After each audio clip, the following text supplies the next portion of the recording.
You are listening to Thunderbolt Sports Talk. Here are your hosts, Charlie Adams and Timothy Yean.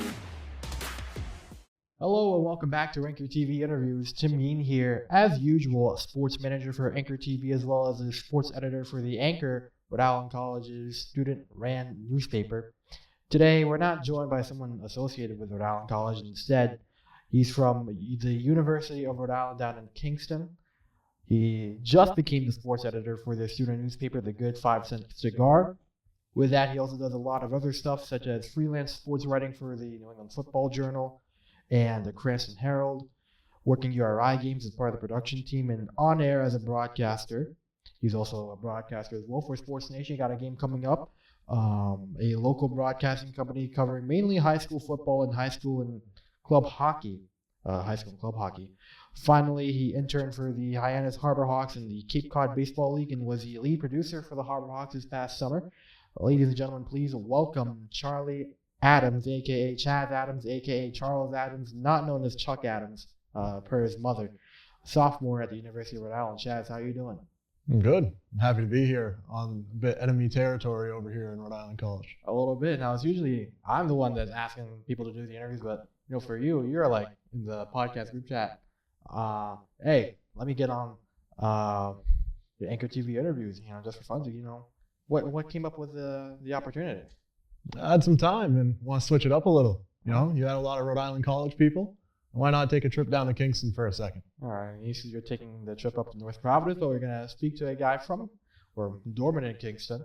How is it working for each and every one of these things? Just get right into it and explain a little bit more about what you do in each of the things I just mentioned. All right. Well, there's a lot, and it's good, busy, but sports editor, just starting up with the Good 5-Cent Cigar, and it's about 10 to 15 writers in our sports department that I'm pitching for and, editing their stories, trying to help them grow as writers and also getting my own writing in as well. But yeah, that definitely takes up a lot of time. We have our own newscast every week as well. So it's busy there.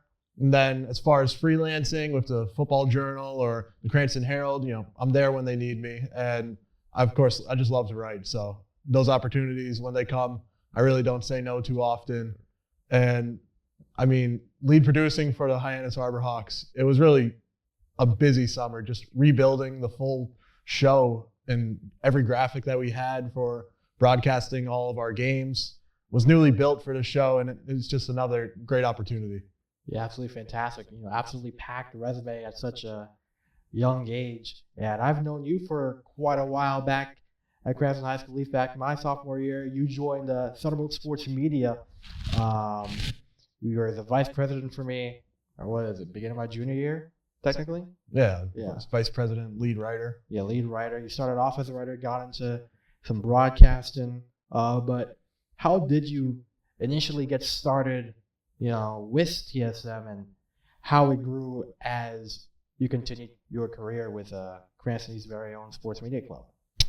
I saw it in a newsletter sent out by our principal, I think, just saying that there was opportunities to write sports. And I knew it was something I wanted to do, as coming off of the COVID pandemic and coming back into in-person school, a way to get involved. And yeah, it was probably the best decision I made in my high school career. Yes, sir. What were you doing COVID year?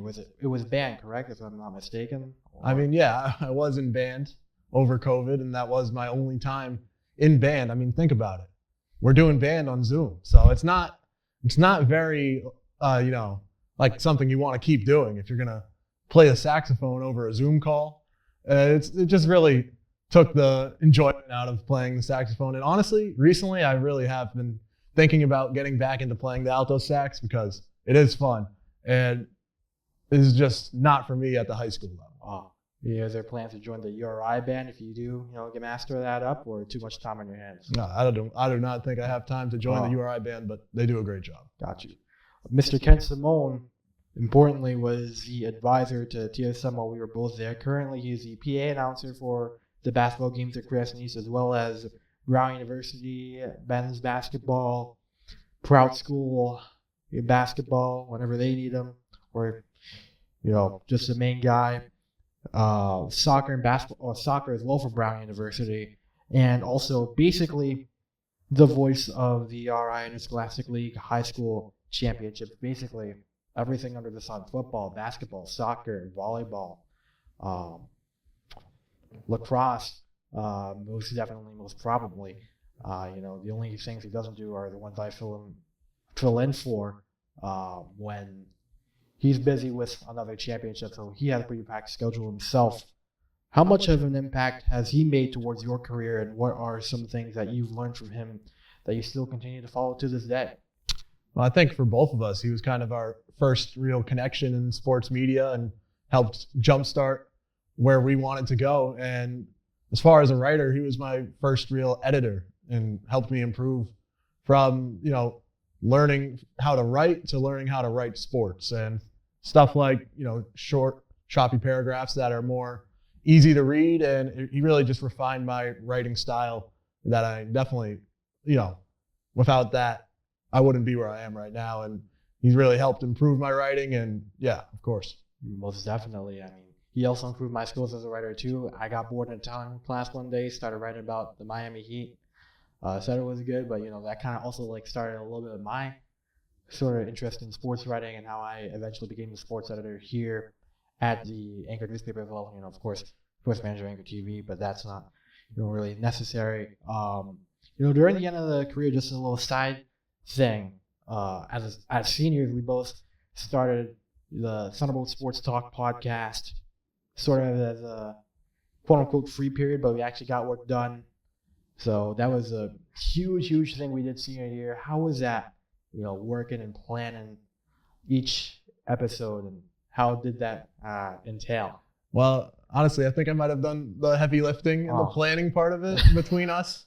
I shot at some ideas. I think the planning going into it, I was pretty involved, and when we got to recording, of course, we were both big parts of it, just bouncing ideas, and it really, with the Good 5 Cent Cigar started Cigar Sports Talk, and it's basically the same exact format that we were running as Thunderbolt Sports Talk, where I have a co-host and I'm really filling the same role that I was. But does Abby, is it Abby LePage, right? Yeah. Does she help out with the ideas more than me? Or? Yes, 100%. It didn't take much, but yes, she does. Wow. Okay.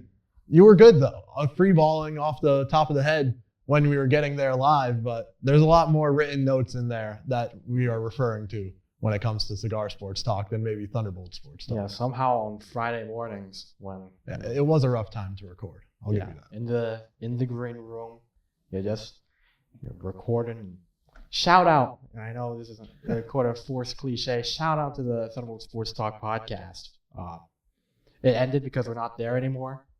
But you can find it on Spotify, YouTube podcast probably. Everywhere. Yeah, everywhere where you listen to your podcast. So if you want to take a little look back in time and see sort of the interesting topics and conversations we had, the lovely arguments we had, the student political discourse on how I ran as student council president of Cranston East, you can find it all there. The last episode we had was a good season finale, especially looking back, hearing from guys that were big parts in our high school careers, like Mr. Smith and Mr. DePalma, all getting time on air in that final episode. It is a fun listen going back. Also a couple of students as well, Miles Starconti, Eston Fowler.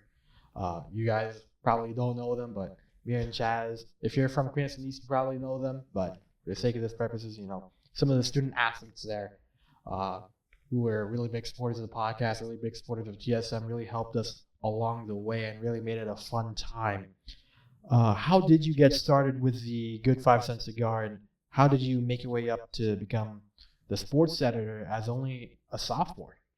Well, going into URI, I knew I wanted to be part of the newspaper, and through my first semester writing, I was covering mostly swim and dive events for our school, and they were good, and I guess I showed that I knew how to write enough where my original sports editor said that I should run for a staff position, and then I was writing 2 articles a week and getting paid to write, which was always good. And I got first pick on articles, so I got to cover more baseball, still covering swim and dive, but a lot of baseball on their way to the A10 championship and a bunch of other, good articles and great topics to cover, great profiles on some people that eventually, once my sports editor stepped away and graduated, and there was an opening, and my peers were able to trust me to take over as sports editor, and I'm hoping I'll do a good job. Yeah, if I'm correct, your original sports editor, his name is David Okula, was originally part of that Cigar Sports Talk back in the fall semester, right? How did that podcast sort of strengthen your connection with him and, again, lead you to, having him saying, hey, you should become a sports editor, you should run for sports editor? Oh, well, yeah, it's a lot of time spent outside of writing where you're just planning and, of course, creating the podcast where you get to talk and you get to just break down what's going on in the sports world. And yeah, he was definitely a great partner in Cigar Sports Talk, and it was just a kind of natural transition for me to move up and take over when he graduated. Yes, sir.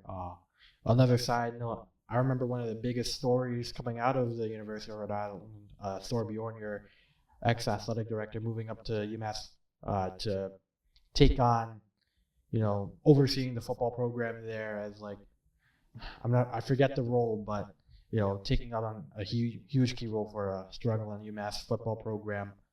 How was that like covering that entire situation? When did you find out, and what was the entire process and coming up to, you came up to UMass to see it?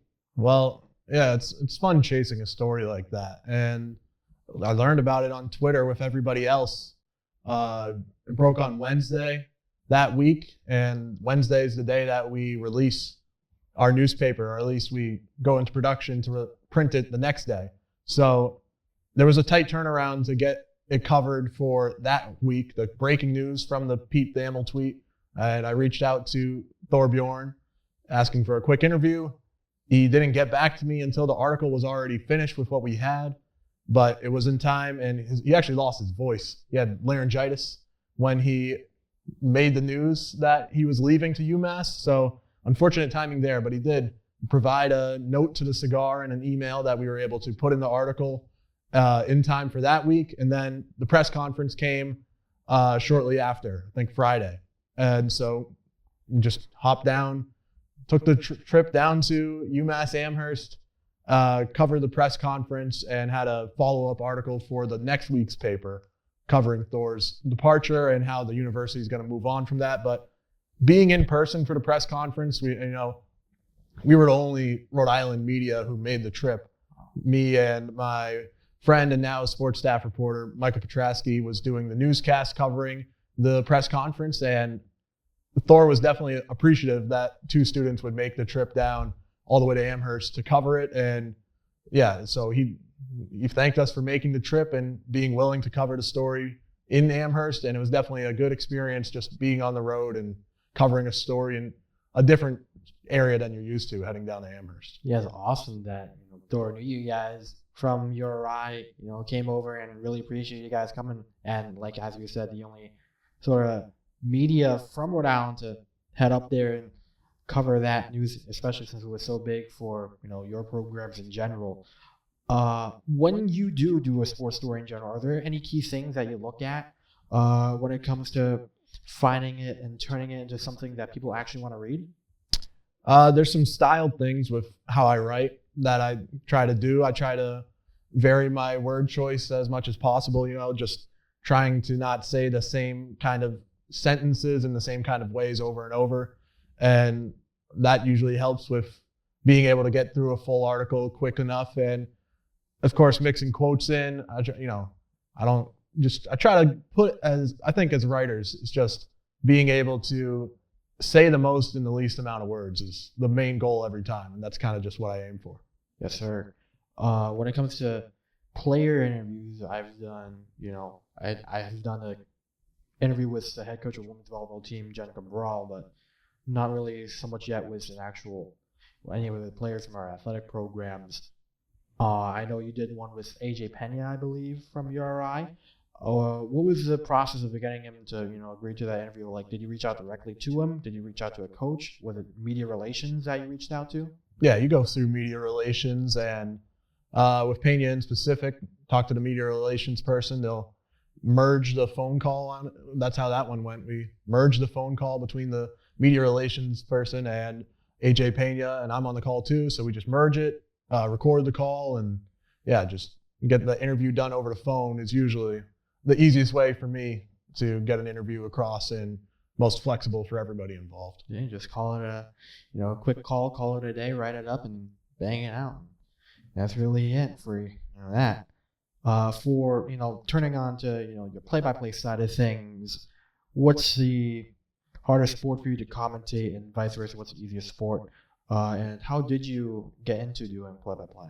Well, how I got into doing play-by-play was our high school, Cranston High School East, was being broadcasted through the same company, Sports Nation, and you were doing it, and I decided I wanted to do it once we got to baseball and softball season, which worked out to my favorite sport to broadcast is probably baseball, and I'll be back with the Hyannis Harbor Hawks in the summer to broadcast their season as well, so that's exciting, and we'll have some URI baseball games coming up that I can't wait for as well.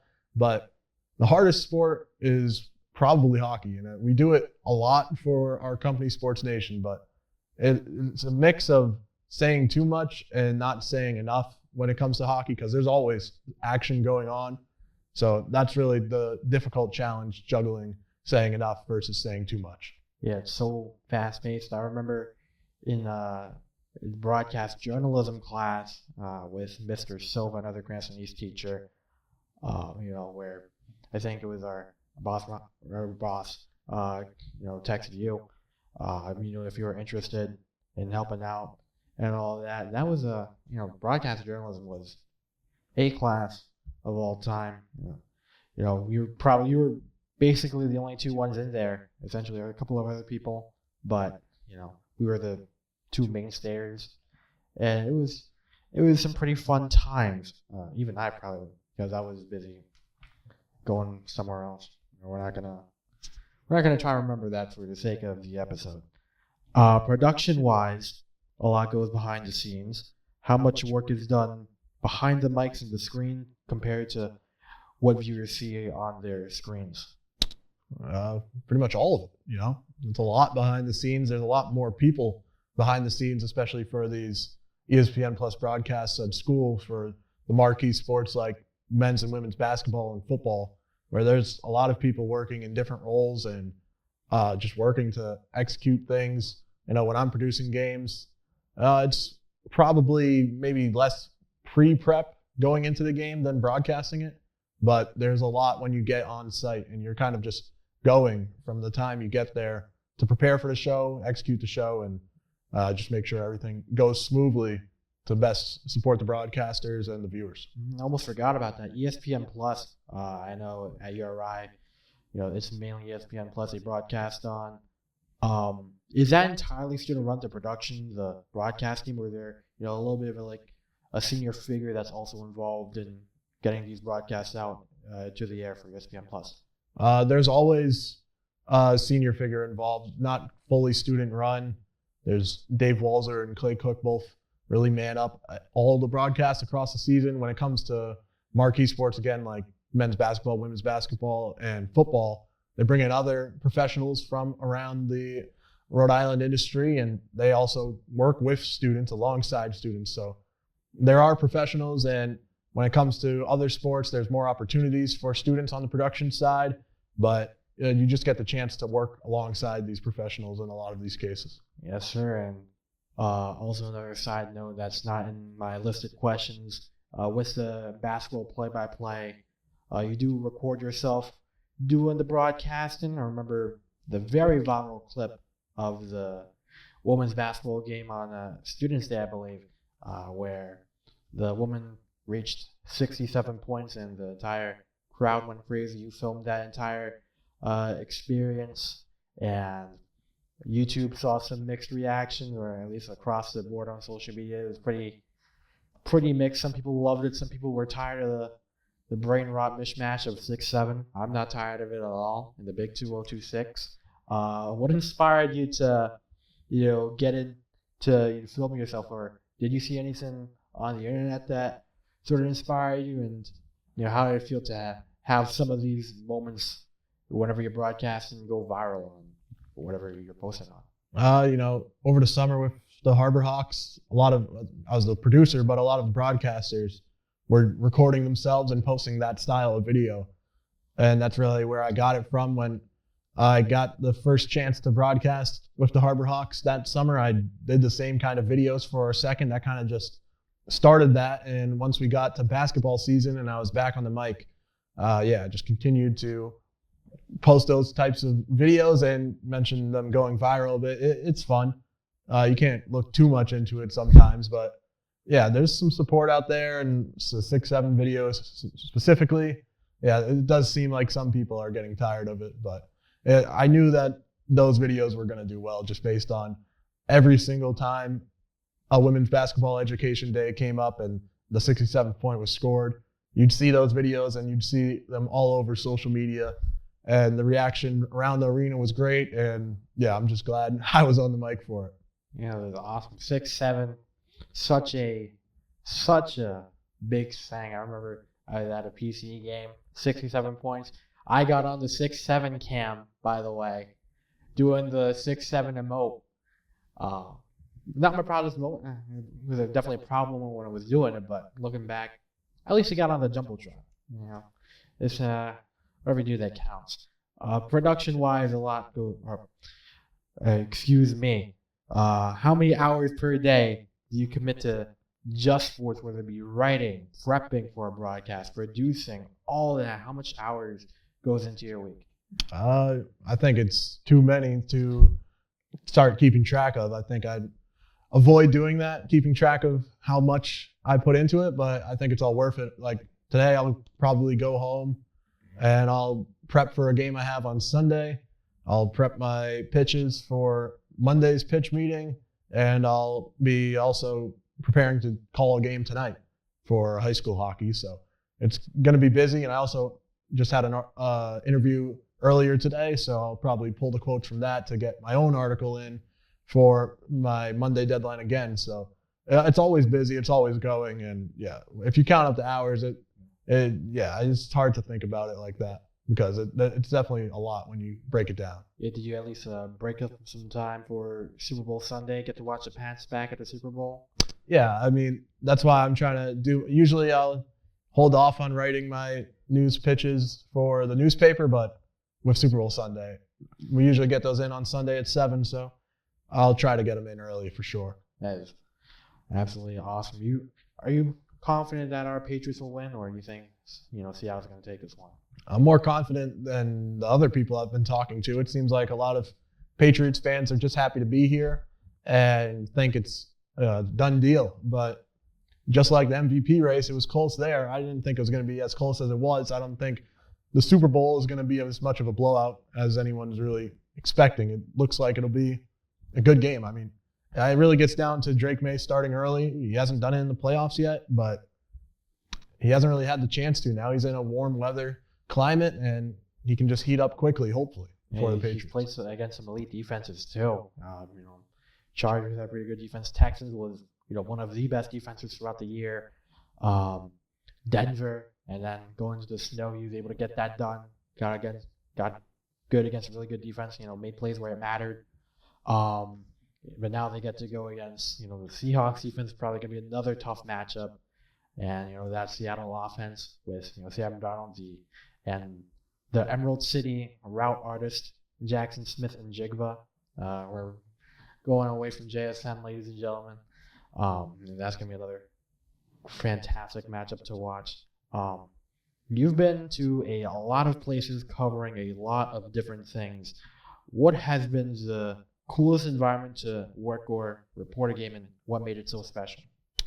I think it would have to be covering high school football at Fenway Park, which I've done for the past 2 years. And it's an interesting environment, of course. Fenway, home of the Red Sox, which, again, baseball, favorite sport, Red Sox favorite team. So I always love to go to Fenway. Seeing football in Fenway is a different feel, and these Thanksgiving rivalries kind of ramp up when it's in a venue like Fenway Park, and the players really care. The players love the atmosphere, and Fenway does a great job really bringing the event together with what they can do in-house. And that was kind of like a bucket list thing to work at Fenway in the press box. So being able to do it back-to-back years has been awesome.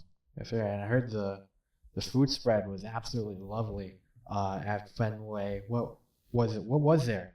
Well, the food spread was at Gillette. Oh, is that Gillette? The Gillette food spread was... So Fenway didn't give you any food? No, there's no food. There is food for the big games they have there, the Fenway Bowl and the other major college games that they host. But the high school games, there was no food spread. The vending machine was pretty all right, though. Okay, so they have vending machines? Yep. So you went to the vending machine, no concessions at all? No concessions at Fenway, correct? For just a high school game? They were open, but it was in the press box. I'll head to the convenience of the vending machine. Yeah. How was it at How was the food at Gillette? Great. I mean, the Kraft family does it right. Those were Massachusetts high school championship games, and the game I covered was one of the best games I've seen in a while. And that one, a lot of food options for everyone, and just different sandwiches for lunch, and then dinner, bringing out chicken parm and meatballs, just really anything you could ask for. It was pretty great. Oh, yes, sir. I remember back in high school, we went to the AMP to do some covering of the high school championships there for divisionals. And I think our spread there was a bucket of KFC. And you've never had KFC, beforehand, and that sort of didn't count. Have you? Are you still, KFC-less in your life? Yeah, I'm proud to say I haven't had KFC. I also hadn't had Taco Bell at that time. I have knocked Taco Bell off the list, though. Okay. How was Taco Bell first try? It tasted like a, $3 burrito. Wow. I think it was as expected. Okay. Got a full tasting of everything on the menu. No nacho fries when I went. Apparently those are pretty good. You're missing out on nacho fries. Yeah, apparently I missed out. But what's the cheese sauce and everything? That's pretty good. So KFC is the only fast food thing or is there like anything else that you'd like to disclose that you haven't tried yet? I guess KFC might be the biggest one. Okay. All right. Most important question, obviously, in the entire interview, by the way, talk about video games. We've seen, or me and you have seen time and time again. Unfortunately, in public, it's sort of a different story, but time and time again, in Madden, I have absolutely destroyed you. Absolutely destroyed you to the point where you've left games midway through the second quarter. To the point where you left games, period. When's that revelation? Will you be admitting now that, in terms of Madden, I clear you? I know you mentioned in public that it's not the same. Are you referring to the time that I beat you, with it recorded? Was it college football or was it Madden? Recorded. It was Madden. It was Madden, where you ended up buying NBA 2K as a result, right? Yes. But that was off a game-winning field goal, which was BS. I'm not sure what happened. Maybe the lights were too bright for me, but either way, we ran it back right after, smoked you, and then that was a fun episode. We got a little bit of Fortnite. And do you still play Fortnite at all? Yeah, I was playing yesterday. Oh, so okay. It's a different game. Who's your squad, if you want to shout them out? Just some kids from the URI Cigar sports staff. Team bonding? Yeah, some team bonding there. Okay. Not winning too much yesterday, but when we have the right pieces in the right places, we do get some wins occasionally. Is that the same deal with Siege? Do you still run Rainbow Six Siege? Yeah. I mean, that's more people from Cranston High School East and high school that run Rainbow Six Siege. But yeah, there's been more time over winter break and starting up the semester to get back into some of these games. Yeah. Who do you main in Siege? Attack and defense, or are you free flowing? Well, with the new banning system, Ace was my main, and he gets first banned almost every game now. So awesome. really a thermite main now, and he's easier to control anyways, so it might be for the better. And on defense, Mira also used to be my main. And she always gets first band as well. So I just try to help out on defense. Some support player is usually the role I fill. Yeah, so basically, like every other player in Rainbow Six Siege history, like I was an ace. I was an ace name back when he came out. He was still crazy, and then I stopped playing for like 5 years. I just recently got back on the game. Still gotta warm up, but we gotta do what we gotta do. I think right now I'm a Fuse main. What? I mean, Fuse is just not a good operator. No. We're not starting that conversation right now. I do it for the AK-12, and I guess I'm so good at the game that he gets banned in the second round after we win. So I'm just saying. And then on defense, I'll go with anybody else. I'm always in the mindset that offense wins championships is also a lot more fun, because I play Call of Duty and not Siege too much. And when I got on Siege, it's pretty slow. I'll have to tell you that. But all right, that'll do it for today here for Anchor TV interviews. A lot of banter, a lot of fun. Once again, Tim Yean, Anchor TV sports manager here, alongside Charlie Adams, sophomore ERI, sports editor for the Good 5 Cent Cigar. He was on the Sports Corner yesterday, manning that. Producer, Hyannis Harborhawks will be back this summer. Play-by-play, Sports Nation, ESPN Plus, freelance sports writer for the New England Football Journal, Cranston Herald, wherever he needs, he'll be there. I just want to say thank you so much again, Charlie, for being on here today. Thanks for having me. Reuniting Thunderbolt Sports Talk one more time here. Yeah, if only we had, the big figure in here. But either way, lovely day. And thank you guys to the viewers so much for watching, and we will see you for the next episode. Thank you.